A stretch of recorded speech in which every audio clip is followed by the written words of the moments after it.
Best advantage ఏంటంటే రవి గారు, మామూలుగా ఏదైనా వెంచర్ ఇట్లాంటిది ఉంటే కొంచెం ఇంటీరియర్స్కి వెళ్ళాల్సి ఉంటుంది. వెళ్ళాల్సి వస్తుంది. కరెక్ట్గా ఇక్కడ మనం గేట్ కనిపిస్తుంది, శబ్దాలు కూడా వినిపిస్తున్నాయి మనకి.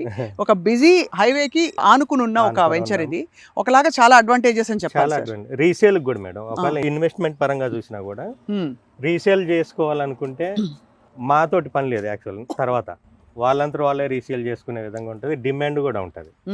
ఎందుకంటే హైవే ఫేసింగ్ ఎప్పుడైనా ఫుల్ డిమాండ్ ఉంటుంది. అవును, ఆల్రెడీ మేము 1 year 1.5 year సర్వే చేసాం కాబట్టి ఎక్కడ బాగుంది, ఎందుకు సేల్ అవుతుంది, ఎలా ఉంటే రీసేల్ అవుద్ది అనేది రీసెర్చ్ చేసాం కాబట్టి ఈ వెంచర్లో మాత్రం 2-3 సంవత్సరాల్లో ఇప్పుడు 14,000 ఉన్నది, 25,000-30,000 అయినా ఆశ్చర్యం లేదు.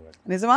అబ్బో, చాలా చాలా టెంప్టింగ్ గా ఉంది. యాక్చువల్లీ ఇన్వెస్ట్మెంట్ కోసం చాలా మంది ముందుకు వస్తారనిపిస్తోంది.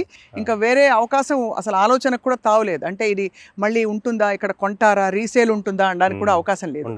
ఇక్కడ మరి అడగచ్చా రవి గారు, ఇంత నేను విన్నది 165 స్క్వేర్ యార్డ్స్ ఇక్కడ కాకుండా 188 స్క్వేర్ యార్డ్స్ ఇక్కడ ఉండే ప్లాట్స్. వెస్ట్ మొత్తం 165 వచ్చినాయి, ఈస్ట్ మొత్తం 185 వచ్చినాయి.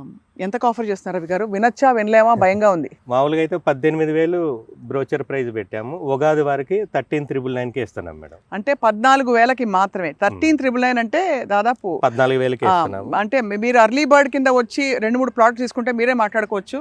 మీరు చాలా కన్సిడరేట్ గా ఉంటారు కస్టమర్స్ తో అని విన్నాం. సో అది 15 days లో ఎవరైతే ఫుల్ పేమెంట్ చేస్తారో వాళ్ళకి ఫ్రీ రిజిస్ట్రేషన్ కూడా చేస్తున్నాం మేడం. ఓహో, సో మనకి ఒక లెక్క వేసుకుందాం, 14,000 అంటే కూడా 165 స్క్వేర్ యార్డ్స్కి ఎంత పడుతుంది అని చెప్పి దగ్గరికి 20 లక్షలు పడుతుంది. 20 లక్షలకి మనకి సెకండ్ క్యాపిటల్కి జస్ట్ ఆమడ దూరంలో, ఫస్ట్ క్యాపిటల్ నుంచి సెకండ్ క్యాపిటల్ మధ్యలో ఉండే ప్లేస్లో ఒక మంచి డెవలప్డ్ వెంచర్లో ఒక రెసిడెన్షియల్ ప్లాట్ అంటే అన్బిలీవబుల్.